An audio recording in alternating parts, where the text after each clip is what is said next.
পোনপ্ৰথমে স্বাগতম জনাইছোঁ সকলোকে আমাৰ ইউটিউব চেনেল জ্ঞান উইথ বেদান্তলৈ।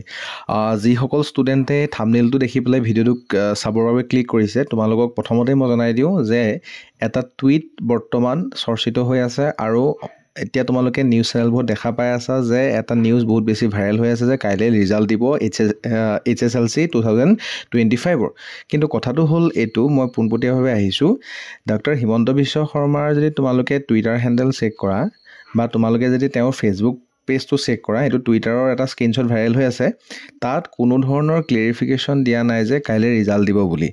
আৰু ইয়াতে এই টুইটটো দেখি পেলাই বহুত নিউজ চেনেলে বহুত ধৰণৰ প্ৰচাৰ চলাই দিলে, কিন্তু কোনো ধৰণৰ এতিয়ালৈকে অফিচিয়েল ডিক্লেৰেশ্যন নাই অহা আমাৰ শিক্ষামন্ত্ৰী আৰু আমাৰ অসমৰ মুখ্যমন্ত্ৰীৰ ফালৰ পৰা, বা তোমালোকে ধৰিব পৰা যে আমাৰ ASSEB বৰ্ডৰ পৰা। বুজি পাইছানে কথাটো? কোনো ধৰণৰ এতিয়ালৈকে ডিক্লেৰেশ্যন নাই অহা, অফিচিয়েল ডিক্লেৰেশ্যন নাই অহা যে কাইলৈ ৰিজাল্ট দিব।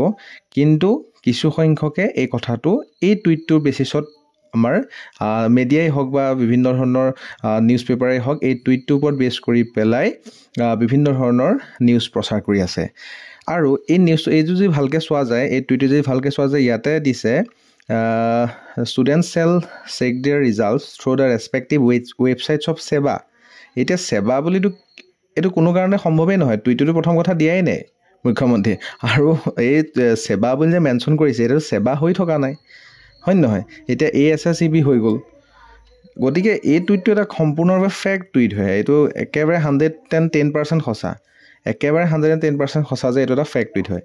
আৰু যিবোৰ চেনেলে বৰ্তমান আগতে এতিয়া 2 ঘণ্টা 3 ঘণ্টাৰ আগত যিবোৰ নিউজ চেনেলে প্ৰচাৰ কৰি আছিলে যে কাইলৈ ৰিজাল্ট দিব বুলি, সেই চেনেলৰে মই এটা স্ক্ৰীনশ্বট দেখাম, টাইম8 এটা চেনেলৰ মই স্ক্ৰীনশ্বট দেখাম, য'ত পুনৰ উল্লেখ কৰিছে যে কাইলৈ ঘোষণা নহয় মেট্ৰিক পৰীক্ষাৰ ফলাফল। গতিকে এই ধৰণৰ কিছুমান নিউজে ষ্টুডেণ্টক ডেফিনেটলি বহুত খেলি মেলি কৰি দিয়ে, বহুত মানে এটা পেনিক চিটুৱেশ্যন ক্ৰিয়েট কৰাই দিয়ে। একো চিন্তা কৰিবলগীয়া কথা নাই, যদিও কিবা কাৰণত কাইলৈ ৰিজাল্ট দিয়ে, তথাপিও মই এইটো কথা স্পষ্টীকৰণ কৰি দিছোঁ যে এই যিটো টুইটৰ ওপৰত বেছ কৰি পেলাই চাৰ্কুলেট হৈ আছে মেছেজটো, সেইটো কমপ্লিটলি এটা ফেক টুইট হয়।